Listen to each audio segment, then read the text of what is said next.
June 22, 2025, Eastbourne Open Qualifiers. Alex Ayala versus Hailey Baptiste. Isang laban ng lakas, tibay at puso.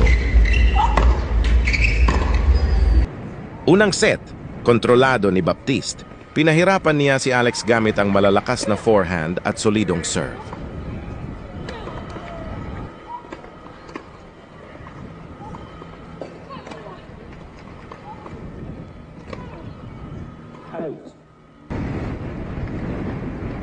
Pero hindi bumitaw si Alex. Nag-adjust siya, mas kalmado, mas matatag.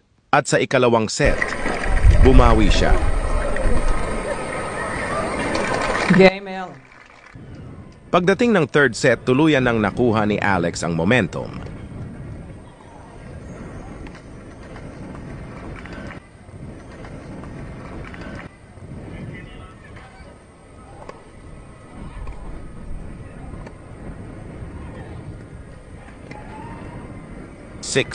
Isang dominanteng pagtatapos.